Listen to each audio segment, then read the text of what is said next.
What's up, everyone? As we near Election Day, there is one thing we can be sure of. We don't know what is going to happen next. And while we continue to hope and pray for the best, we must also prepare for the worst. That's why, at a minimum, you should get the 4-week emergency food kit from My Patriot Supply. It has everything your family could need during a crisis. With over 2,000 calories per day, there is enough to go around during times of social unrest, government crackdowns, and God forbid, an attack on the homeland. The food lasts up to 25 years, so you can be ready whenever disaster strikes. I don't want to take my family's safety for granted, and neither should you. Right now, you can get $50 off the same 4-week emergency food kit that I keep in my home. Go to preparewithEddie.com and save $50 on your 4-week emergency food kit, and My Patriot Supply will send it over as fast as humanly possible. My order showed up in one day and it shipped for free. Get your 4-week emergency food kit now at preparewithEddie.com. That's preparewithEddie.com. Thank you, and God bless. Welcome to Shoot Me Straight, Dave Fields, Eddie Gallagher. Today we have a guy that I've been trying to get on the podcast for a long time now. My good dear friend, also professor, master dojo, jiu-jitsu coach, Kyle Robey. He owns Coastal Jiu Jitsu down here on the Emerald Coast in Miramar, Sandestin.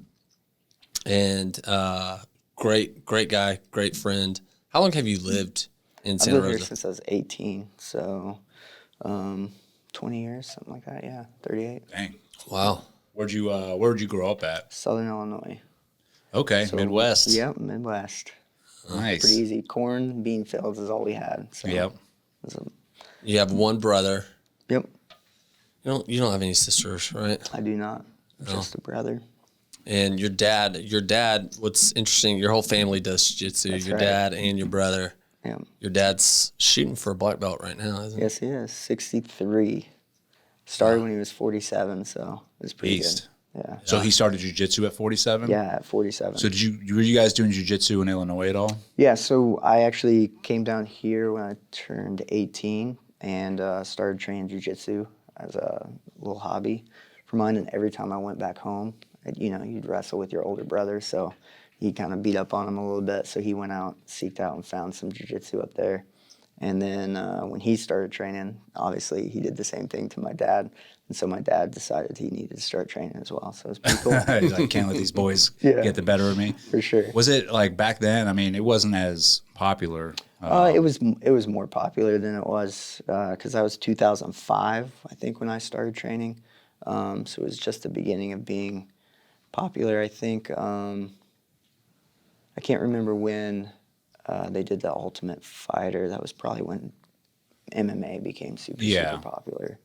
Yeah. And then now jiu-jitsu is super popular because of all the tournaments and ADCC, all that stuff that they got going on now. Yeah, I feel like it's blown up Yeah. big time over the past, 5 years. For sure. Yeah, especially around here. Because when I moved here, there was no jiu-jitsu gyms. You were the only one. You were doing, well, I don't think you were the only one. I mean, there was obviously Capitao down in Fort Walton, but that's like a drive from here. She also had Gracie. Huh? Gracie, Yeah, he the was. place that I used to teach at. That's for sure. right. Yeah, they had that. And then I started up the gym myself in my garage. I think Yep. It was in 2020. And then by the time I got a commercial space or whatever, there was like 6 more jiu-jitsu gyms in the area, which is great. It seemed like they all opened up at the same Yeah, time. for sure. Um, I think it's good for the community, more people that are training jiu-jitsu, it's going to be better for everyone. So. No. You didn't just do jiu-jitsu though. You were training MMA, right? For a little while. Yeah. So the same time I started jiu-jitsu, I started doing Muay Thai as well. Oh. So had a small, brief amateur career just did it for fun. But enjoy. Was that 18, 19? How old were you then? My first, I couldn't even tell you when my first fight was. I think it was like the first time I ever got into the cage. I guess it was like, I was 22 probably. Okay. It was way after I started training for a long time. The guy that I was training under, he really wanted me to hone my skills in before I got into the ring. But I didn't fight too many times, 4 times. Broke my hand on the last one, so That was it. Yeah. What was the drive to like? Did you want to like? Hey, I want to be I did, yeah. a professional MMA fighter. For sure. When I first started, of course, when you get into a hobby or whatever, you do it because you have aspirations to do something great with it. I enjoyed the training. I think the best part about going into the ring and fighting is like the best version of yourself is going to go in there. So you have a lot of hours. You're dedicating yourself. You're eating right. You're trying to do all the right things to put your best version of yourself into the ring. So it was a lot of fun. I enjoyed it. Yeah. It's wild thinking about, not only was he doing that, he was also racing motorcycles. Well, I had a motorcycle when I was younger. Yeah. I wrecked it and destroyed myself. It was a bad wreck. Yeah, it was. It was life-changing for sure. Nothing, luckily, I walked away with. Nothing permanent. With nothing permanent, which is just praise the Lord for that. It was definitely God protecting me in that because it was a horrific wreck. I think I was going 75 when I started just riding a wheelie. So when you hit the gas on a wheelie, you get going a little bit faster. Ended up hitting the back tail end of it because I was an idiot. And it's anytime you let off of the throttle on a bike when you're up, it just comes down pretty hard, and came down so hard it flattened that front tire and just flipped end over end. I think I went like 82 feet down the pavement. Bike went 100 and something. You wearing a helmet? I was not, man. That's why I got this awesome scar. It looks like a part. Yeah. It's a scar. Had 36 procedures of plastic surgery to put me back together. Holy cow. A plate and 6 screws in my ankle, all that. So. Did you ever get back on a bike again? I didn't, man. Smart man. I get the itch every once in a while. Well. Don't tell my mom that. Yeah. She'll be upset. That's what I think Andrea's dad, he's got a joke. He's like, you call motorcycle drivers, like they're organ donors. Mm-hmm. Like eventually, For sure. Which it's very dangerous. It's a dangerous thing. It's mostly dangerous because of the other people on the road. They it's don't not see because you. of the motorcycle It's driver. not because you have an idiot driving. But for me, typically, it's because I was being an idiot. Yeah, I mean, I was being a young 18-year-old kid. Young stud. Yeah, think he No could just fear. survive anything. For Yeah. sure. It was pretty cool though. Like, the adrenaline is just an amazing thing. So like after the wreck happened, I'm rolling whatever they said I rolled. I don't know how they figured that out. 82 feet or whatever. Roll up right to my feet. Just start walking like nothing happened. Yeah. I mean, Was anything broken? yeah, my ankle was. Yeah, at the that's time. right. I didn't know that, obviously. Just started walking, and my friends yell at me, tell me, get off the road. And I just laid down in the middle of the road. Had no clue where I was at. Yeah, you're in shock. Yeah, a friend grabbed me, pulled me off to the side of the road, held me together till the police came, and then it's a huge, long story. Like the ambulance took forever to get there. I sat on the side of the road. They called me in, DOA, all that stuff. So it was fun. Good times. Yeah. Yeah. They, I think they ended up taking me to the hospital, and I stayed there for through a shift change or something like that. And so I sat in the emergency room with no help for like hours, not checking on me or anything. Dang. Which was kind of weird. Sounds like a well-run hospital. Yeah, for sure. Was that here at No, it was up in Southern Illinois. Oh, okay. And then they tried to discharge me the next day. And then my parents took me to another hospital where I stayed for like, I don't remember how many days. Got a plate and 6 screws put in my ankle, and that's where I got the 36 or 32 procedures of plastic surgery done to me. On your head? Yeah. Yep. Put my face kind of back together. Nice. Well, they did a good job. Yeah. Well, thanks, man. Yeah. Good Botox. Yeah, my wife thinks so, for sure. So what got you, like, so you obviously you were doing jiu-jitsu at a young age. Yep, 18. Right? 18. Which I would not consider young now. No. Like back in 2005, yeah, that was a young age to start it. But now, I mean, 5 years old is kind of a good time. 5 to 7 years old is a good time to get people in there. Start training jiu-jitsu. And yeah, so when you started, Well, when I met you, you were teaching out of your garage, right? And correct. we had Ryan and Trace and everybody coming over there back then. Yeah. What made you start going down that path? Like, hey, I want to start instructing, or Oh, dude, great question. That's awesome. So I obviously was teaching at another place for a while. I got married, had a kid, decided to go out and try to get a real job, help support my family. Once my kid turned about 5 years old, or 4.5, I guess it was. Yeah, 4.5. I knew that he needed jiu-jitsu, and so I wanted to start teaching him. So I put mats in my garage, started teaching him, started to invite other friends over that wanted to learn jiu-jitsu, and that's kind of how it developed into that. yeah. So just naturally, like kids started coming over, For sure. wanting to train. Yeah, the neighborhood kids, they see a garage filled with mats. They just want to jump on it and play with it, Yeah. It's like a room that you can't get hurt on. So the kids would be coming in there. I'd be playing with my kid, Kenton, at the time. I don't think Benjamin was around then. And we'd be doing jiu-jitsu. And then the neighbor kids wanted to do some jiu-jitsu. And so I started running some classes in there. Jim, our good buddy, he wanted to learn, so got through him. And, of course, once he got hooked, he wanted his kids to have the same opportunity to learn how to defend themselves. And then that's how your son got over there as well at that time. So when did Coastal Jiu Jitsu sort of become An actual name. where you're like, okay, I'm going to get a brick and mortar and actually start teaching at a place. Was that always like an aspiration, or did that come with people coming to your garage and you're like, hey, I could make something out of this? Yeah, I think, because I taught from 2008 to 2017 under another instructor, and I think I always enjoyed it. It was fun. Sometimes you get burned out on it, but I always enjoyed it, and I liked it. So I always wanted to have something in my garage when I owned a home. So I started that, just kind of doing it for fun, and being able to help out the friends that I knew that liked jiu-jitsu and having them come over.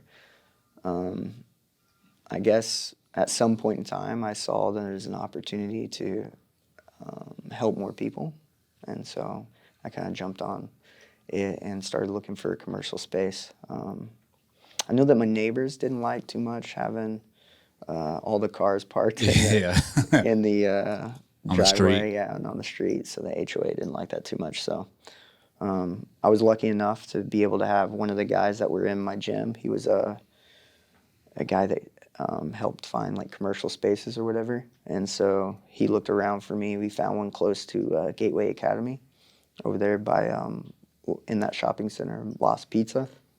And we opened up in, I believe it was that location in 21. After COVID, man, it's hard to remember any timeline.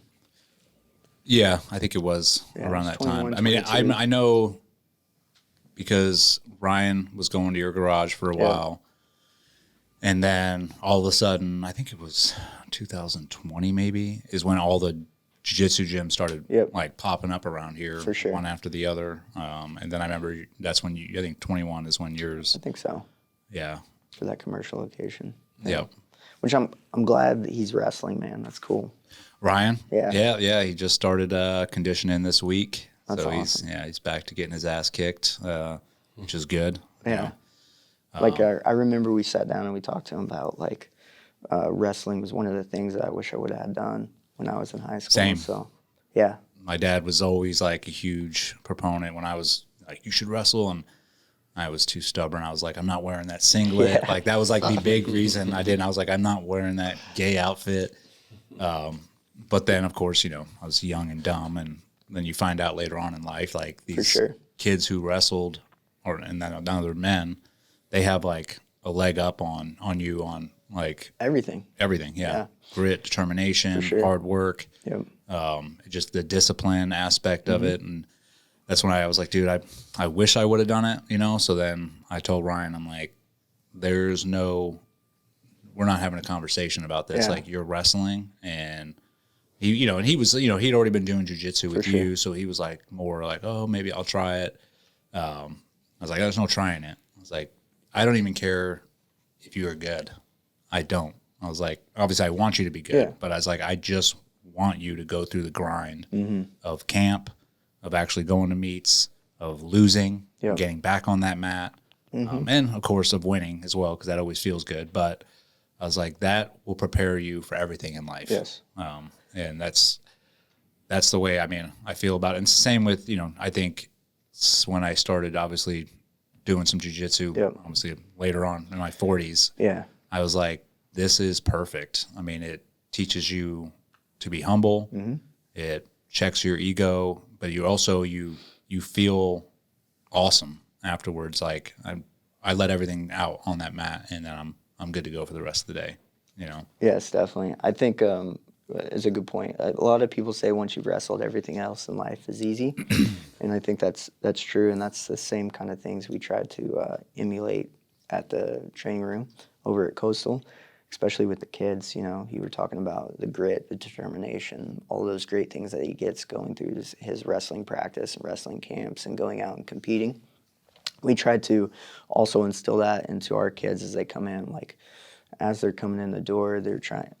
We want to also push out athleticism to them, like teach them how to move their body correctly, so that everything else in life is going to be a lot easier once you know how to control your own body. But we also like to give them those life skills on being able to, communicate with their peers and adults, because both have great outcomes if they're able to accomplish those things. So Yeah. How is it? I know, like with training kids, especially, right? I feel like training adults is probably a little bit easier, as far as like, hey man, if you show up here to train and you have a bad attitude or you bad work ethic and you're just sort of like, whatever, I'm just going through the motions. It's you can be like, then just leave, dude. Like don't, like you're a grown man. Like then don't come back if you're gonna come here and bring your negativity. But with kids, obviously you're gonna have that because kids are grown and they're also working out their emotions and how to handle their emotions. So sometimes you'll have kids like throw a fit or like, I don't want to be here, but you want to like, hey, you want them to be there and you want them to enjoy the time there. yeah, for sure. How do you handle that with, because I'll have, not so much anymore, but with Ryan, like when he first started wrestling, right?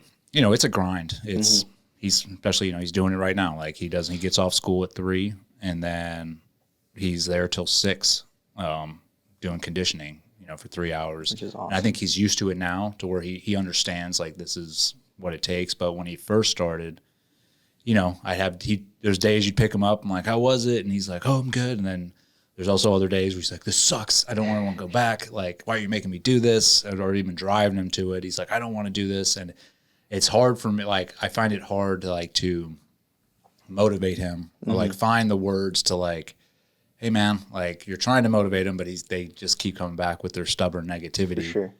How do you handle that if you? Yeah. So while you were talking, there was like 3 things that kind of popped up into my head. Not really sure which one to start with. So I'll start with an older story for myself, just to kind of talk about my father and what he did for me. One time I did want to quit a sport, and my dad just said, hey, you're not going to quit. You're going to finish out the season or whatever. And man, I did not want to hear that from him. As a young kid, you start crying and you start, getting all upset at him or whatever. And we played out the season, and I ended up finishing my whole high school career playing football, which for me is not smart. I mean, look at how small I am, right? So I was like always a field goal kicker or a punter? I know. I was on what they called scrub D, so I was a defensive back or safety, and it was actually, sorry to get off on another subject, but it was pretty fun because I knew all the plays, and so when the offense would line up, I'd be like, okay, I know he's running there, and then just go and smoke the guys. So it was a lot of fun, but I was a little kid. So anyways, he forced me to finish my sport. Yeah. And so now I don't quit much of anything. Very bulldog stubborn in that way, which I think it can be a good quality, can also be not a good quality. But so as a parent, when your kid, not as me being their coach, but as a parent, when your kid's coming to you, I think being able to give them proper guidance in a way that, like my dad didn't let me quit. I think that was important. Yeah. He instilled a quality in me that I have for the rest of my life because of that. So I think that's important. The other thing that you can do is always not be his coach in a sense of, hey, you should, in practice, I saw you did this wrong. In practice, I saw you did that wrong. Why aren't you running that lap faster? Like, just love on them and encourage them the entire time. Just say, hey, man, I find something that they did great in and pick that to talk about, and never talk about the bad things or the things that they're doing incorrectly. Let their coach be the ones that coach them and correct them. So, and then on the coach side of it, you talked about teaching adults, teaching kids, and then you talked about your son, who's an older kid. So I wouldn't really put him in there. Like if you got five to, let's say, like 10-year-olds or 9-year-olds, I'm not really sure where I'd cut that off at, you're going to teach them different than you are those middle-aged kids. Mm-hmm. Is it more you just want them like to enjoy it, enjoy the process? Yeah, from 5 to 7, that's all I want. Yeah. I want them to tell their parents, hey, I want to go to jiu-jitsu today. And their parents be like, all right, let's go. Today is the day. And then the day they don't have jiu-jitsu, I want them to be begging their parents like, hey, I want to go to jiu-jitsu today. And I want them to be like, no, we don't have it today. We'll have to wait till tomorrow. Like, I want them to really enjoy it, because the more time that they spend on the mat, the more they're going to get out of it. Yeah. So the way we structure our classes to make that happen is when they first come, to get kids to come on time or a little bit earlier, we have this free mat time where they can just jump on the mat. It's a little untraditional of most jiu-jitsu gyms. A lot of them have rules, and to each its own. Everybody can invent their own kind of culture. So for our culture, as the kids come in, they have some unstructured play time. It's chaotic, they're running around a room with matted floor, Yeah. They're bumping into each other, falling over, knocking each other over and stuff. And I just tell the parents, like, hey, they're here to have this unstructured time to play, to figure out the world with their friends. What's our things between their peers to do things right, to do things wrong. They're just trying to figure it out. Just let them enjoy it and have fun. And then I line them up on the wall and give them that focus. And so the ability for them to go from this, hey, I'm having fun playing, to, okay, now we need to focus on something, is a good skill set to have, not just in jiu-jitsu, but when you're trying to learn anything. Yeah. I mean, when you're at home and you're trying to teach your kids, you're having fun with them in the backyard, but then it's time to clean the room. You don't want to sit there and fight with them for 30 minutes to clean their room. You just want to be like, oh, okay, it's time to go clean our room now. Let's go clean our room and get it done, and then you can go back to playing or whatever. So that's kind of like what I'm trying to instill in those 5 to 7-year-old kids. Yeah, that's a good philosophy. I mean, I took Ryan when he was around 5. We lived in San Diego, and we got him in jiu-jitsu there. There's probably some good schools there in San Diego. Well, it was Jocko Willink. He had a gym there that we would go. I'd go train Muay Thai and boxing, and but they had obviously jiu-jitsu for kids and everything. And I was never there, so I was like deployed or training. But Andrea would take him, and I remember going to a couple practices, and I was excited. I'm like, dude, my 5-year-old's in jiu-jitsu, dude. Like, hell yeah, You probably thought they were out there doing like I show up and they're like arm locks and running around, like doing somersault, and just like it was like a free for all, and the professor was there, like, yeah, like he'd give them, they got to jump through hoops or do whatever. But then building athleticism. And at first, I was like watching it for 10 minutes. I'm like, what is this? I was like looking at Andrea. I'm like, am I paying for him? It's like a romper room in here. I'm like, he should be snapping necks and like breaking arms, and or at least learning to. And of course, she looked at me and she's like, you're a Neanderthal. But what I did like about it is, even though they let them they did like little fun drills, but they were instilling like the discipline aspect of like, yes, sir, no, sir, bowing before you get on the mat. And like the guy was really harping on all of that in between the little playtime. So I could see, I was like, okay, this is a building block. For sure. And of course I was a caveman. So I'm like, in my head, I'm like, they should be doing this right off the bat, but I think that is a great way to like progress them, especially at that young age, is don't expect them like, they're not going to be full into it and like, I want to learn how to do all these moves. They're just just get them comfortable being there. Yeah. And paying attention. Definitely. My kid, I started the school for him, and, it's difficult at times to even have him a part of the training room, just whatever's happening with our lives or whatever. But when I get him there, when I first started teaching him, I was that overbearing parent who's, he's got to do everything right and perfect. And I kind of turned him off on jiu-jitsu a little bit that way because I was just on him. And I think that's a natural tendency, yeah, especially for sure. My dad did that with me, coaching growing. Like I played is. soccer growing up, and I have vivid memories of, any other kid on that team could mess something up, but if I messed it up, it was like I'm running double the laps of everybody else, sure. and I'm doing sprints in front of and it was out of love, he's he expected more out of me, but know. it did it turned me off though as a kid. You're like, Yeah. you're treating me different than everybody else, even though As you got older, though, I'm sure you appreciated it. Yeah, but when you're young, you're like, dude, you're the worst person on earth. Yeah. So I tried to flip flop now recently, and I do the other philosophy for him, and I just kind of just happy he's there, and I just tell him, hey man, I'm glad you came to class with me. It was fun being on the mat with you. I really enjoyed it. Thanks for coming.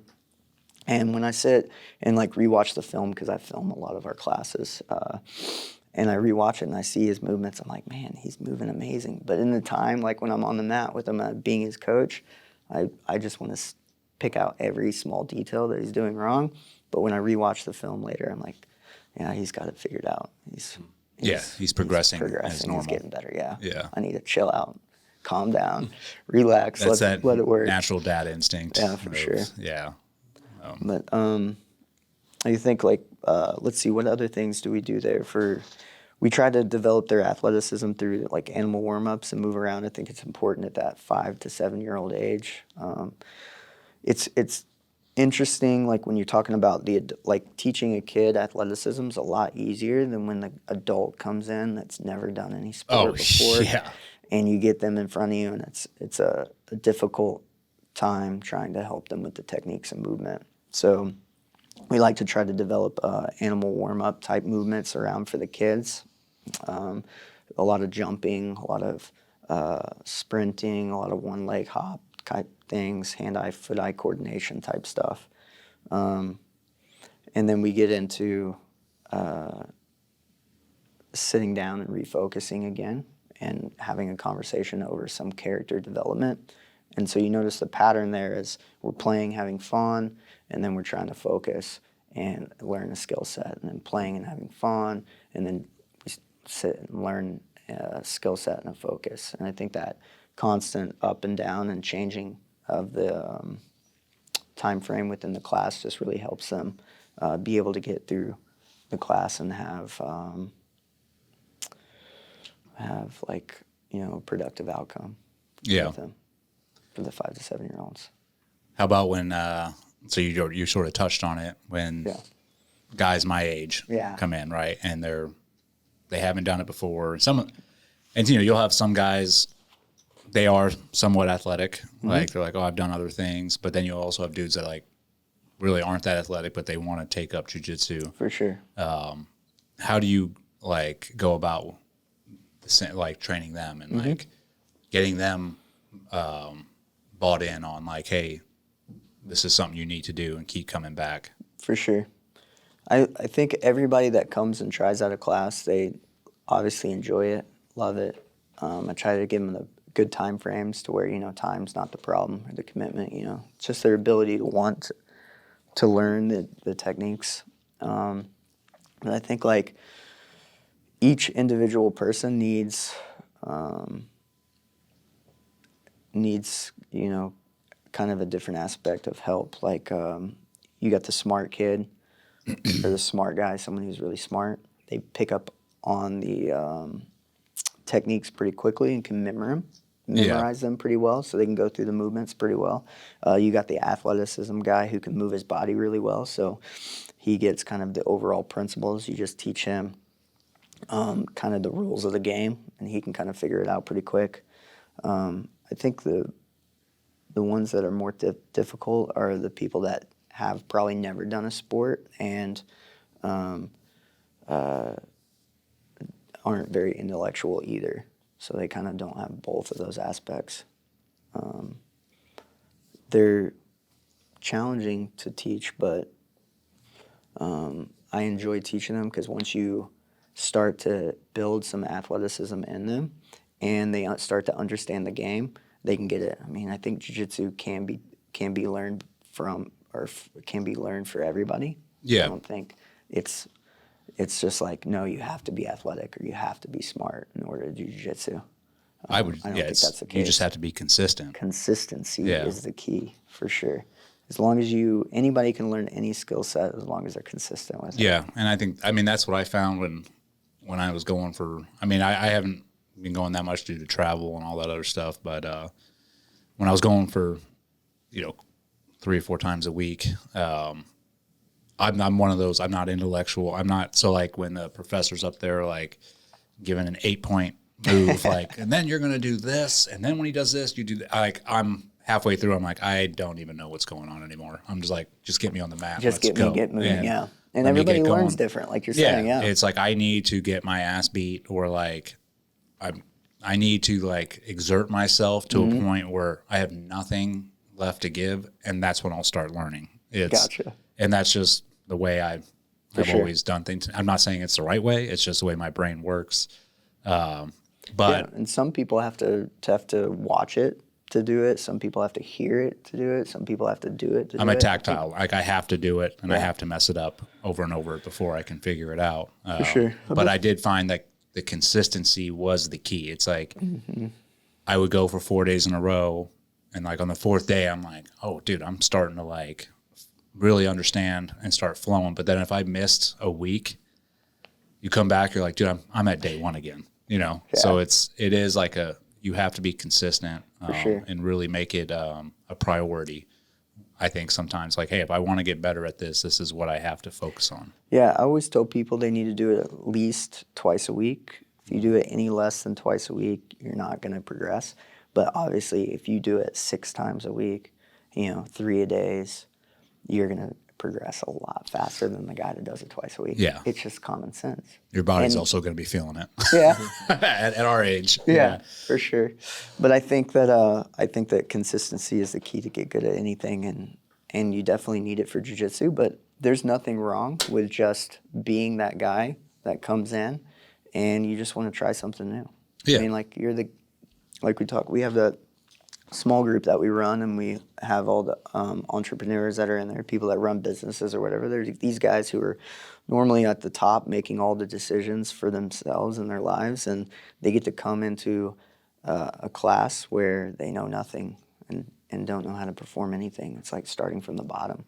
And sometimes they enjoy That's a good thing. that, yeah. Yeah. It's like, well, always a student, right? Yeah. If you think you've like mastered everything, then you're foolish. For sure. Like you should always be striving to like, okay, I want to do something new and become a student again. And honestly, I liked that. Like I liked getting out of the SEAL teams and then going into a jiu-jitsu class and being like, I don't know shit. Like, let's go. I want to learn. It almost takes the pressure off a little bit because you're like, cool. Like I'm at the bottom of the ladder here, or the rung. That's a good point. Yeah, and you I'm got like, tons of stresses in life already, so you get to come in and not forget about them. yeah. And now that's the one thing I loved about jiu-jitsu is it's an hour and a half of you're just straight focused on trying not to get choked out or get tapped out, and then before you know it, the hour and a half's over, and you feel like refreshed because you haven't been checking your phone or getting phone calls or doing this or doing that. It's like just straight focusing on one thing. It clears your mind. Yeah. It's like when you were a kid and you used to come home and just play video games your entire time, right? The day just kind of went by or whatever, at least for me when I was younger. And so like you have these stresses in life and you can just come in and just forget them all and play this amazing game on the mat with other individuals. And the game's constantly changing. I mean, the principles are the same, but like I'm trying to defeat you, and it's constantly whatever I'm trying to apply to you, you're trying to, counter and apply back to me and defeat me. So it's a really fun game. I enjoy it. Yeah. When you first start, what would you call that period of not even knowing the game and just trying to figure out however long that is? For me, I felt like it was 6 months or something, just trying to figure out what the game was and starting to understand, like, where someone's sitting down, they're like, okay, pass my guard. And you're like, what is a guard? Okay. Like, you know, is that, I forget the statistic on it, but basically, like, people that come in for like a free trial, like, only a small percentage get to a blue belt or get, for sure. You know. I think it's, you know, I don't know. I couldn't tell you why. I guess people, I don't know why that would happen. I guess they just lose disinterest or whatever. I never had that problem. I really enjoyed jiu-jitsu, so it was really fun for me. But I don't know the statistics on how many people walk in the door and end up leaving. Was there a time period, though, in the beginning where you're going, okay, it finally clicks and it takes a little bit? Yeah, I think if I can think back to the beginning of when I started jiu-jitsu and my timeline for it or whatever, I think that when you first start, you're just trying to learn the positions, and you get comfortable with a couple of positions and you try them out. I was always the smallest person in the room, so I always ended up on the bottom anyway, so I got beat a lot when I first started. But I guess maybe it was easier for a small person because, like, I assumed or expected. You had that expectation. Yeah, Like, I I'm had not that going to win. expectation. I'm not going to win. I'm 130 pounds or 35 pounds at the time. Like, I'm not going to beat these grown men up at 18 years old, so it wasn't that big of a problem. So I think humility maybe could be a thing. That's what everybody needs when they come into the room, to be able to get to the next level. But as you're learning, it's always like, I always felt like in the beginning of my career that it would be like you'd learn a lot and then you'd plateau. And then you kind of felt like you were getting worse. And then you learned a lot really quick, exponential growth, and you plateaued again. And then it just continued that pretty much all the way till it always does that, I guess.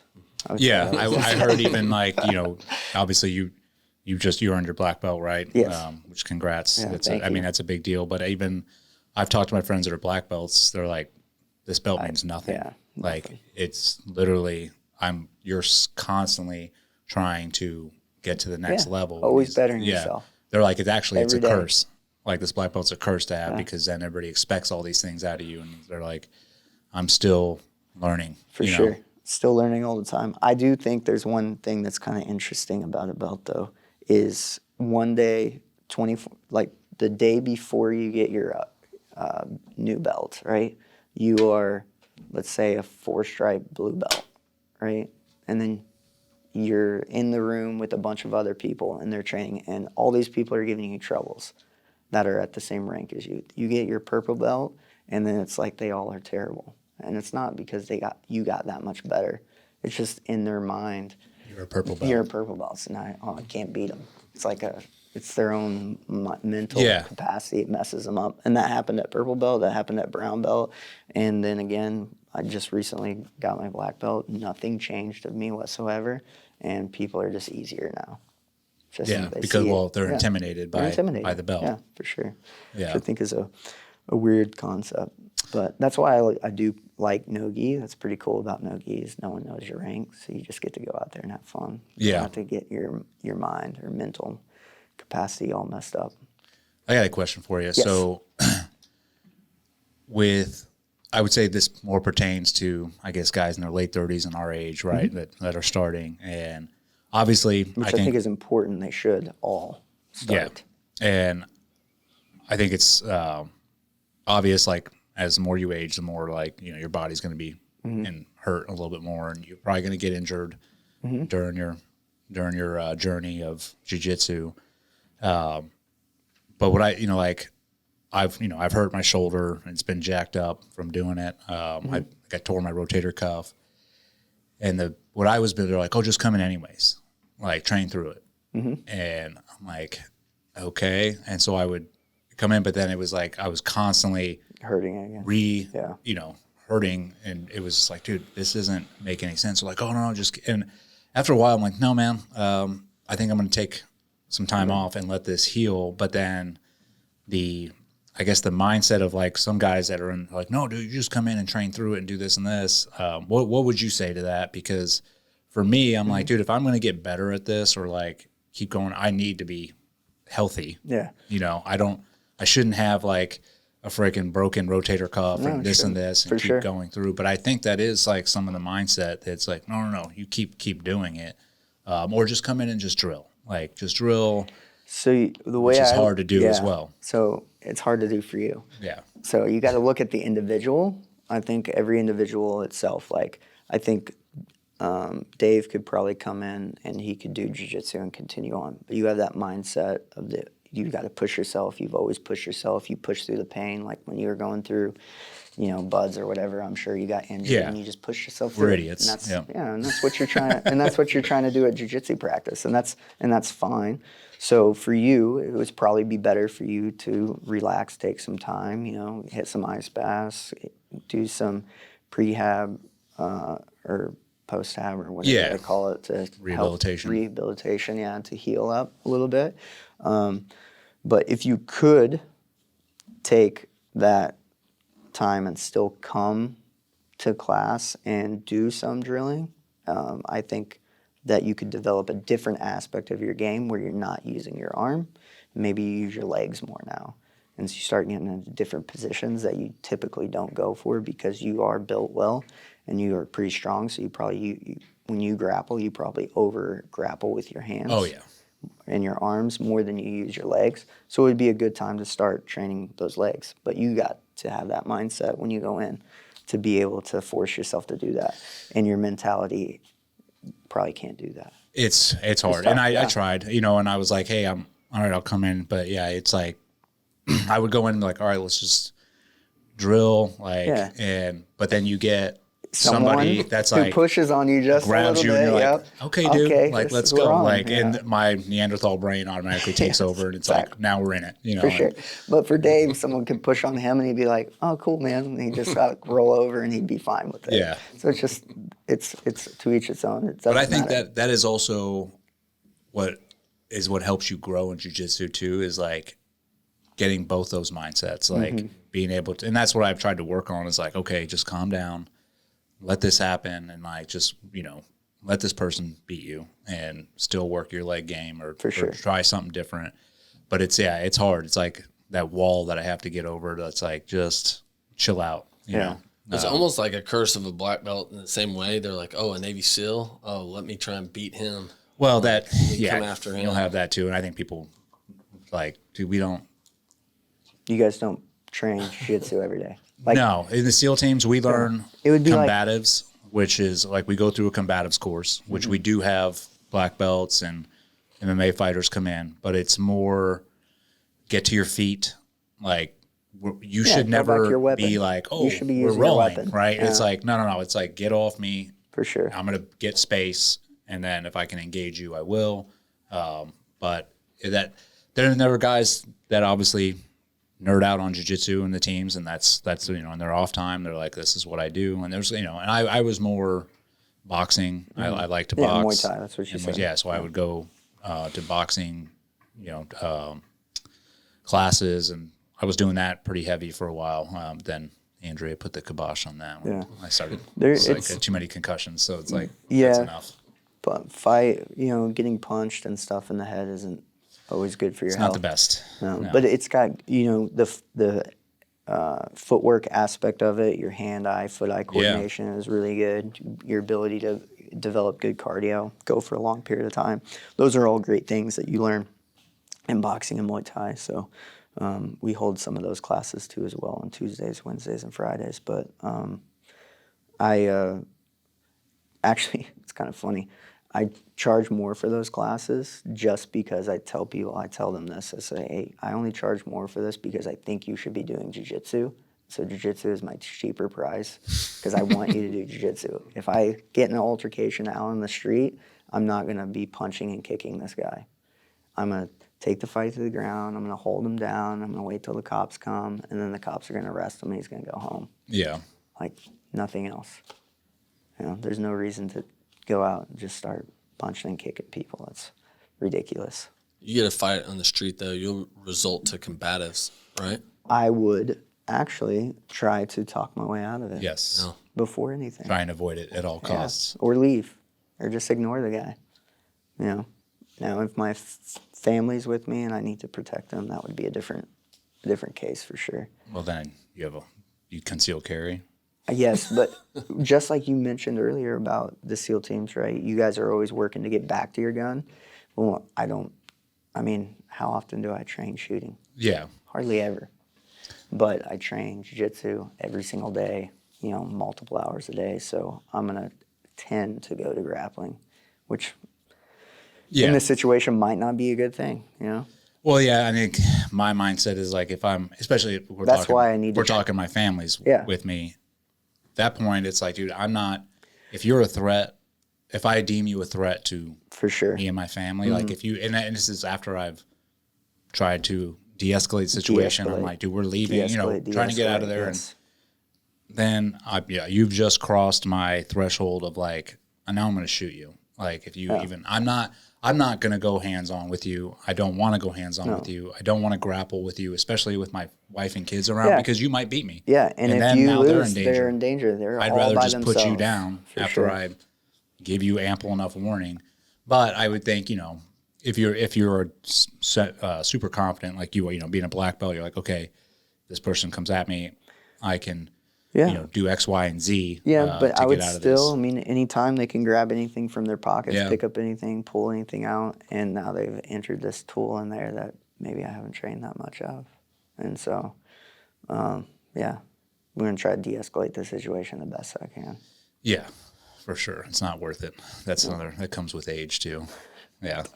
Like 20s and 30s, I've been like, no, we're fighting. Yeah. And now I'm like, when you got wife and kids to take care of, you got people to protect. Exactly. For sure. Now and I don't feel like going to court. My rotator cuff just got healed. Yeah. I used to tell people that when they trained, like, I would always say, hey, jiu-jitsu, there's not many injuries, because I really didn't have many injuries from jiu-jitsu, but when I sit here and I'll like start thinking about my body or whatever, it's like, you get these little nicks and bumps, your knee hurts, your hip hurts, your lower back sometimes, your neck or whatever.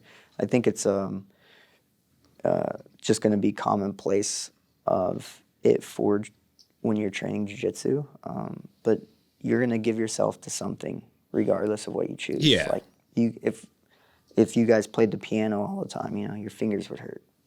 So. Yeah, and that's part of it. Yeah, you're not going to get any better. You got to suffer a little bit to get a reward. Yeah. Like the nicks and bumps and Matt Burns and all that. That's fine. It's like for sure. That's just part of it. Yeah, I was more of like, okay, I've torn my rotator. Yeah. Like this isn't a straight injury. And it's and I've especially the guys in their 40s, they might have prior stuff that they've done where my body's not as flexible or malleable as it used to be, and that's just the way it is. So when we first start teaching, like when those older individuals come in, when we first start teaching them, it's really just learning the basic positioning and understanding how to move your body correctly. And we don't roll straight off this right off the beginning. Rolling just means, just for the people that don't know, it just means it's like sparring. It's like the time that we try to practice our skills that we just learned. It's my favorite. Yeah. Yeah. It is good. So we do a lot of positional control and drilling just to get them used to their body. Anytime I've ever had anybody come in who's went straight to rolling off the bat, always ended up hurting themselves. And it wasn't ever the other person that hurt them. It's just they hurt themselves. Yeah. They're just unaware of what their body is or where it's at, and they end up tweaking a finger or an elbow or shoulder or something or neck. And so we try to limit that the best that we can until they get used to their body and how it moves and understand the game a little bit more. And then they can drill and roll. Yeah. No, that's smart. We're It's a piano. The fingers hurt. Yeah, Your back's gonna hurt now. Yeah. You just earn landscaping duty. Yep, for What did sure. you just say, Landscaping guy. You just mess up that quote. Your head has your fingers hurt. Now your back's gonna hurt. So you just picked up landscaping duty. Anybody else's fingers hurt?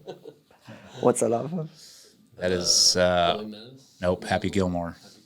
Ben Stiller. Yeah. So where do you see as Coastal Jiu Jitsu going in the future? I mean, is it just you want it to keep growing? Yeah, I want to get more coaches. I think that's important to have the ability to have more coaches on the mat at the time. You know, if you have more coaches, then your students get more out of it. So it'd be great. Like I've taught a couple classes of using. If we're talking like the 5 to 7 year old class again, I will use kids from the 8 and up class to come down and help me coach, which helps a couple things. It helps these older kids learn to develop leadership skills, and also when someone, an authority figure, looks at you and asks you to like help them out with something, it kind of gives them more confidence in themselves. Like they're coming down here and they're coaching these kids who are younger than them and teaching them Social skills. Social skills, and they're also teaching these other kids their jiu-jitsu, and so it's just reinforcing their jiu-jitsu themselves. So they're getting better all around, those older kids, and it helps the class run better. The younger kids perform better with the smaller bodies, with the kids' coaches and assistants, and they look up to them. So I think it really helps out the culture a lot. Oh, big time. That boosts confidence. Yeah. I mean, in all of in them, anybody. the whole training room. Yeah. I mean, we implement the same thing in the SEAL teams where where you have your newer guys hey, you are Yep. going to assess the older guys and you're going to point out the things they did wrong. And, most of them are scared shitless to do it because they're like, I'm going to get beat up after this. But at the end of the day, it's like, no, this is, and I saw it, like it was, just proof that it works is these newer guys, once they get comfortable and they're like, okay, yeah, like, you did this wrong. I think you did this wrong. It boosts their confidence when they're actually doing house runs, or they can understand the concept a lot more from just sort of taking a step back, observing, and trying to teach. I did the same thing with Ryan. Like a couple months ago, I brought him to the range with me when I was teaching a course. I think I saw a video on that. And I was like, cool. You're teaching, like, I want you're taking charge of those 4. And he was nervous. He's like, what? And I'm like, you've been around it enough. I'm like, all the basic core fundamentals. Man. I'm like, and once he started he let his guard down, was like, okay. And he started teaching. I mean, you could see it. It's like his confidence, came up, and he's just became more of a proficient shooter. For sure. That's a beautiful thing. Yeah.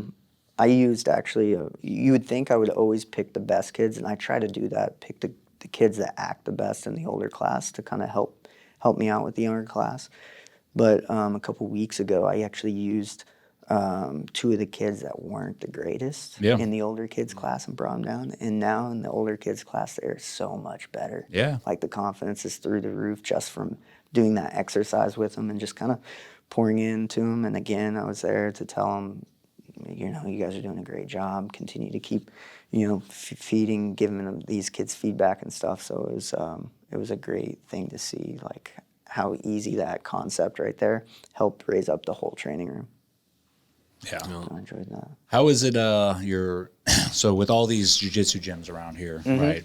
And I've learned that just like in any other community, there's like some toxicity of like, oh, don't go to this gym or this and that, whatever. Gotcha. How do you find that at all? Like, is everybody pretty chill? Not too much. Yeah, everybody's pretty cool. We go to each other's opens mats quite a bit. Like, I think when Paradise first opened up, I went to their grand opening, which was cool to be on the mats with them. I think I've been to Forge as well with Capital there. That was fun a couple times. I haven't made it to Freedom Jiu-Jitsu yet up in Freeport, and Blacksmith, I've been there a couple times over there as well. Forge Jits, I don't think I've made it to that classroom, but I've been with them here at the Shoot Me Straight podcast studios, I like to call it sometimes. Everything's great, man. Most of the time when people come in, like a new client, I try to figure out where they live, what's close to them, and I encourage them to go and try out the other gyms, especially if one's closer to their house. Yeah. Because being consistent, like we talked about earlier, is more important than, going, 3 hours, taking Out of a your 3 way. hour drive out of your way, and you're only doing it once every 6 months. Like, you're not going to get better. There's some cultures that aren't like that, you know. There's some other places that they're very much, oh, you only train here. Yeah. Don't Yeah, train. I Or do like have- you won't be able to pick that. I guess that's For sure. So it's like you won't be able to pick up a belt under anybody else if you like go Yeah. to different gyms. Maybe. I think my philosophy is like, I want people to cross train. I think cross training is important. There's a guy that I grew up in some other training rooms when I'd come back home and visit. His name's Clay Mayfield. He's a pedagogue guy out of Nashville, and that's how his gyms run. He's in Nashville, has like 300 students now, but living in Destin, you have so many visitors come. Like, I think it was just yesterday I was teaching the noon class, and these two guys came from, Louisiana somewhere. They weren't even in the same gym, two separate gyms. And all we did the entire time, I was asked them, because they were the only two there, I said, hey man, what do you guys want to do? They're just like, well, we're on vacation, we just like to run, like, let's just roll. I said, all right, we'll run rounds, like 6-minute timer on. One person in the middle will run rounds, and we did that the entire time. It was so fun. That's awesome. Two guys I never even met before, just met them that day. See, that's a cool fun. philosophy. Yeah. It was funny when I started, like, I'd see a guy come in that has a blue belt, and it was his first time going to this specific gym, but he got his blue belt at a different gym, and they were like, take that off. Like, you're not a blue belt in here. You're a Gotcha. white belt, Yeah. unless we deem it that you are. Well, I mean, each person owns their own gym, so they can make the Yeah. culture however they wish, and that's up to them to make it how they want, you know? It's almost the difference between like abundance mentality and scarcity mentality. Like abundance mentality being, hey, there's lots of people coming in, like, we're going to open it up. I want you to just get better. Yeah. Scarcity being like, no, we got to lock you down to this gym right now, Yeah. and you only train here. When we run open mats on Saturday, we have people from All over. every studio in the area come by and train. So it's a blast. Even some from Emerald Coast, over in Panama City, and just to hit the open mats. Not that my gym's any better than anybody else's. That's not the case. It's just that we can all get on the mat together and we can train hard and have fun. But I think that's just jiu-jitsu in itself. I think a lot of people have that philosophy. No, that's I think what it's becoming more new age. Maybe that's it. It's becoming more of a thing now that jiu-jitsu is becoming more popular. More people are doing it. Yeah. You know. I appreciate that about you. I mean, you've always been, hey, go train wherever, like, pick up nuggets from any coach, like, let other people see it, film yourself, let other coaches see it, and get any information from them. I mean, I don't really care about belts, but like, I would never get, you'll always be my coach, but Gotcha. I'd still, could get other stuff from other people. For sure. You know? Yeah. There's nothing out there that you can't not learn. Yeah. You know, from other people. I do. I think that some people like what am